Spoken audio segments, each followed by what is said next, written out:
What's poppin'?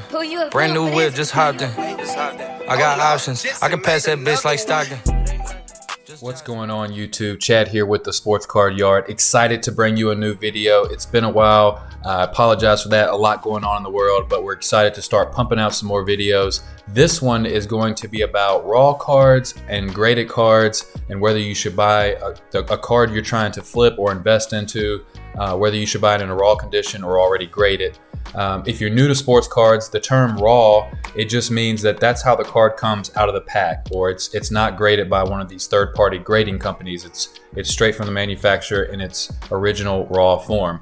So let's dive in and see what this is, how this could help you, and hopefully you get some value from this.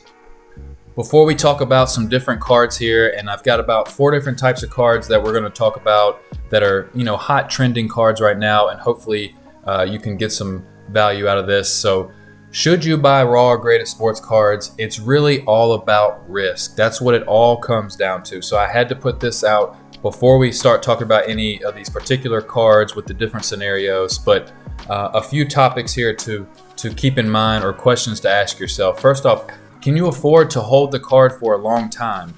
Could the card's value tank while it's sitting at a grading company waiting to be graded? Grading cards is expensive and you have to be patient. It takes time. A lot of these reputable grading companies like PSA and Beckett, they're taking a while to get cards back. They will come back eventually, but it does take patience. And so if you got a card that's rising in value and you want to get it graded and you send it through let's say a PSA bulk submission order, then it could be months before you get it back, and that card may not be as hot then. So do you want to sell it? Should you just sell it now, or take the time and the money to get it graded and sell it for much more? Also, how condition sensitive is the set? Each card comes from some kind of set, whether it's an insert or a base card, rookie, it doesn't matter. They all have their own sets that they belong to. And these modern cards, they're not hard to grade. Yes, some of them have, depends on the set you're talking about, like this year's 2019-20 NBA Prism. They have some centering issues, and will the grading companies take that in consideration? If it's slightly off centered, you may still get a PSA 10 or a Beckett Gem Mint 9.5. We'll see how the pop reports or the population reports reflect. But most of these modern cards, like a lot of these Prism and Bowman Chrome cards and Topps cards and all these newer cards, they're not hard to grade. They come out of the pack in really good condition. Yes, they can come out dinged and they can have scratches, and you have to look them over before you send them to get graded. But it's not hard to find a Gem Mint card that was just opened in a pack a few weeks ago or even a few minutes ago. It's not hard to find those. Now, older cards are different. They were made with, the quality may be less. The material they were made out of were not as advanced as they are today. The process from beginning to make a card to the end, the whole manufacturing process is just better nowadays. Technology has advanced. So older cards, that alone plays a big role in the condition of those older cards. But more importantly is they're just old. It's the age. It's simply the age of them. They've been in boxes. They've been in albums. They've been played with. They've been, some of these cards that we're going to look at, they're 20 years old. So that's very important to remember. The older cards, they will normally have a lot of normal wear, chipping around the edges, ding quarters, surface dents, scratches that you have to kind of look at it under a light and really glance the card over. And then last but certainly not least, why do people spend more money for graded cards? I mean, you can just look at eBay and tell that a card in a raw form and then a PSA 10 is just the amount is just through the roof. The difference there is just crazy. But there's 2 main reasons for that I want to pinpoint. Collectors pay more money for graded cards because they know what they're getting. So let's say you're not into flipping cards or investing, and you may buy and sell here just a little bit every now and then, and you're mainly just a collector. Well, you want to get the card that you want in the right condition that you want it in. And then maybe that's just a PSA 9, or maybe you want a Gem Mint version. That's up to you. That's up to the individual collector. But collectors will pay more for a card if they know what they're getting. If you're the type of collector that needs a Gem Mint card, then you're going to be searching for a Gem Mint Beckett or PSA card, or even SGC is getting hot nowadays. So just keep that in mind. You know, people that spend big money on cards, they want to know what they're getting. That's why these graded cards are getting such a premium on their resale values. And then smart investors know it's easier to sell or move a graded card than it is to sell a raw card. I can't tell you how many times I've had cards that look great, they're really in good condition, they're setting on eBay, and they're raw. They're not graded. They're on my eBay, and they sell. It may take 2 or 3 weeks, just depending on the asking price and the demand and all that. But when I list PSA graded, you know, Mint 9, PSA 10s, Beckett 9.5s, Beckett 9s, those things sell so much faster. So it's much easier to sell a graded card than it is a raw card. Simply, and that just ties into the first little bullet point there, and that's because collectors are going to pay for cards when they know what they're going to get. So just keep that in mind as we transition into looking some of these cards. All right, here's the first scenario here. So I'm using the PSA Pop report, or the population report. If you're not familiar with that, it just breaks down how many cards have been sent to PSA for grading and what the total number of each grade was received. So this is the 97-98 Metal Universe Michael Jordan number 23. I chose this card because it's very hot right now. The Last Dance documentary series came out. All these Bulls cards are jumping, especially Jordan. And this card, if you ever see the Precious Metals cards out there from this same set, they have set records. The Jordans from that set, they have sold for thousands and thousands of dollars. So this is going to be a card moving forward that is going to be highly collectible, I think. So if you look at the population report here, there's been 794 of them sent to PSA. I was kind of surprised that number was that low. And out of those 794, only 88 of them were PSA 10s. If you look at PSA 8 and 9, there's over 500 some of those put together. So it's very hard to get a PSA 10. If you've ever looked at this card up close, it's very prone to the chipping. It has the foil all over it. It's a beautiful card, but it will chip. It's very old. You know, it's 97, 98. So, you know, it's not some 1950 vintage baseball card, but it is an older, early's, well, not early's, but 90s basketball a card that it's, you know, there's no telling if you buy one off eBay, where has that card been? Was it, you know, did a child play with it? Did it just set in a box unprotected? You just don't know. So I have 2 examples on the top here that are just raw sales on eBay. The first was an auction, ended at $280. And the other one is an auction that was 2 days prior and ended at $153. So you're looking at a $130 price difference there. So the way I would look at this is, to me, someone pulled up each of these cards and looked them over, and the one that sold for much more was probably looked like it was in much better condition, and they want to get it graded. The one that sold for only $153, it probably had some white on the edges, or some kind of, you know, description noted that it you know, had some surface dings or something. It probably all came down to condition, is what my point is on those. Because if you look at the graded sales here, it's just so much more. So on the bottom left here, we have a PSA 10 Gem Mint 10 that sold. It was from Australia, but it ended up being $2,095, and that was an auction. So that's just way more, but you can see how hard it is to get PSA 10s. So let's look at a PSA 8. We'll skip 9, go down to a PSA 8 on the bottom right here. Sold for $860. So when I'm looking at this, if this is a card I want to have in my collection, which it is, I recently bought one of these. I'll tell you, I think I paid like $240. Probably overpaid a little bit, but it does look like it's in really good condition. I doubt it's going to be a 10. I'm hoping I'll get a 9 with PSA. I will shoot a video when I send it off, and you guys can watch that journey.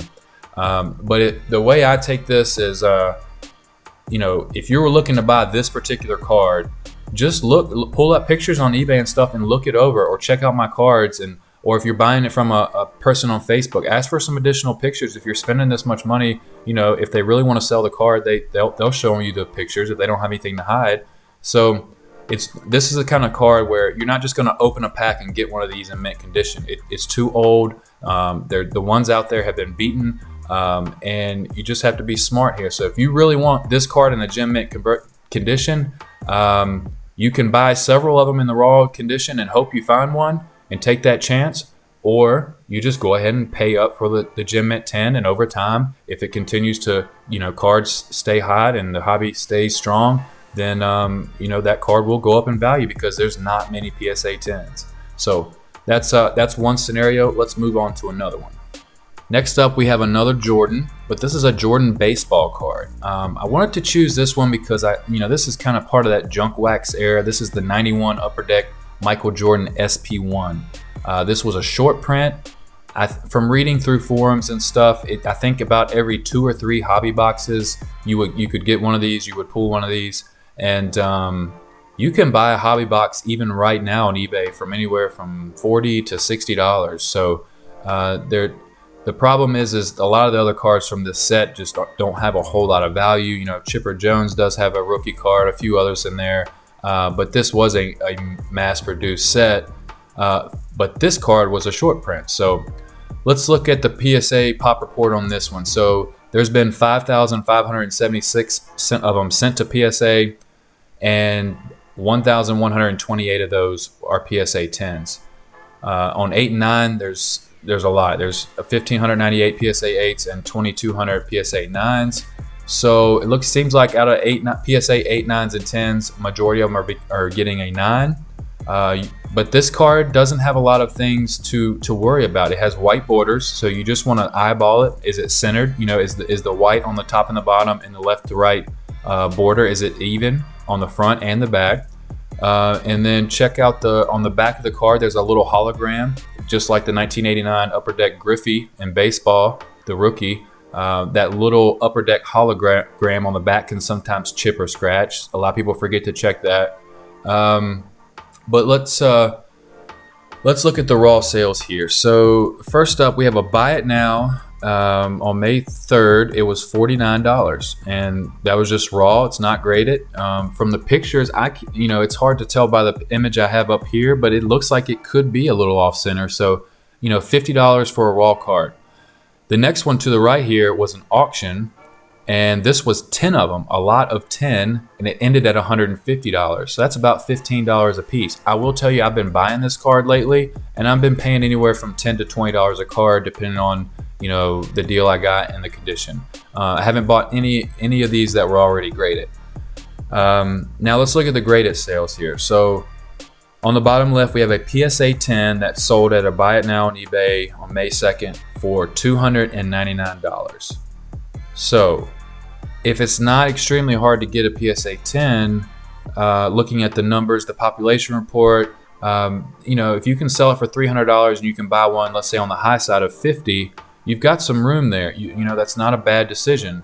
I personally would not want to buy a PSA 10 in this when I know I can go get a box and open one myself, and get one freshly pack pulled. Will that be a 10 guaranteed? Absolutely not. It could be off centered. It could be dinged in the pack. You just don't know. But look down here on the bottom right. This is a PSA 9 that sold at a buy it now recently for $95. So you had a big jump, almost $200 more from a PSA 9 to a PSA 10.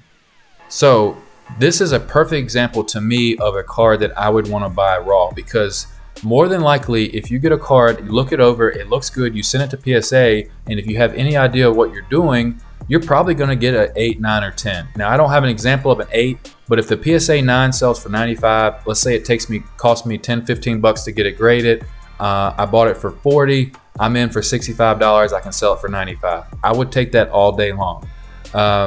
Same thing, and if you can get a PSA 10, you're just increasing your margin there even more. So this is an example of a card that I just personally would not buy already graded. Now, if you're not into flipping cards and you just want to have this card in a gem mint condition, and I do think over time this will go up. It was odd that Michael Jordan went and played baseball, and this was his rookie. It's a short print.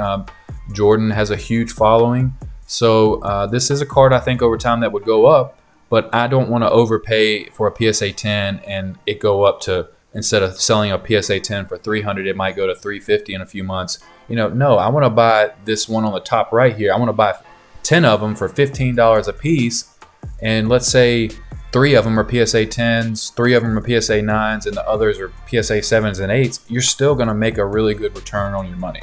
So hopefully this is a good example for you guys to kind of see just my perspective on I do buy and sell cards. I flip cards, invest in cards, whatever you want to call it. I do all of that. I'm also a collector first and foremost, but in order to build my collection, the only way I know how to do that is to buy and sell other cards to build the collection I want to have over time. If I just swipe my bank card every time I want to buy something, my wife would freak out. So, and I'm sure a lot of you all are in a similar situation. So, I like to hustle cards on the side to build my actual collection. So let's move on to the next one here. All right, so here's a modern card. This is the 2018-19 Luka Prism Rookie number 280.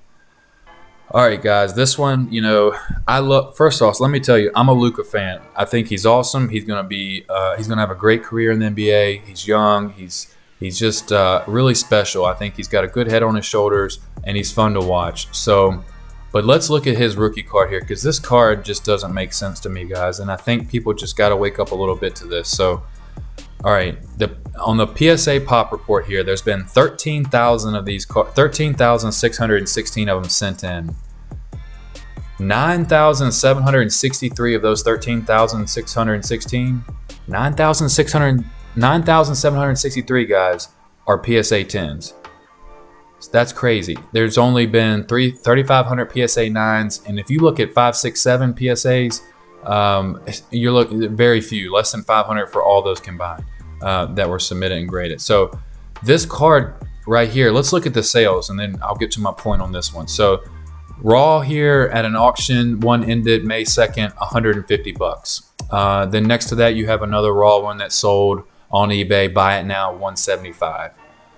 All right, so look on the bottom here, guys. PSA 10 on the bottom left, buy it now, $500. On the bottom right, I used a Beckett 9.5 as an example here, and that one sold at an auction for $300. So if you can buy a Luka base Prism, and more than likely it's going to be a PSA 10 just based off the odds. I mean, you can't guarantee that. Everything comes with risk. That goes back to the first slide here. It's all about risk. But I don't see much risk here in buying these cards raw for $150 to $180 and then getting them graded, and they're probably going to be a 10 and selling them for $300 to $500, just depending on what grading company and what grade you get. So I don't, I'm a huge Luka fan. I just had one of these. If you look at my last PSA video that came back, I got a PSA 10 Luka back from that, and I wanted to keep it. But when I looked into these numbers and stuff, I couldn't justify it, guys. I mean, if I can get 500, and I sold it for $515 on eBay, and I'm happy I did, because I'll just go buy another one for 150, maybe even less than that, depending on if you find a deal, and do the process over again. So this is a perfect example, guys, of a card I would not buy. Now, if you're just a Luka fan, you're not into this whole flipping cards or investing, and you're not trying to get your card hustle on, then just go ahead and buy it. Over time, it might go over, it might increase in value. I just think that the margin on this card between, the graded sales and the raw sales, there's just too much of a gap. This card is not hard to get a PSA 10 in, or a Beckett 9.5. So this is a perfect example of one that, I would buy raw, and you just take this video for what it's worth, and this, whatever little advice. This is just my personal opinion, but this is one that I would not buy in a PSA 10 for $500. I would much rather buy it raw and take my chances getting it graded. So hopefully that helps you on that one. All right, the last little scenario or card here that I want to go over is another hot trending card nowadays, is the 2018 Topps Series 2 Ronald Acuna Jr. short print bat down. This came in the Topps Series 2 hobby boxes. It was short printed. I think you could either, in one case, you would either get the short print Gleyber Torres, or you would get this bat down Acuna. So let's look at the pop report here. So there's been 795 sent to PSA.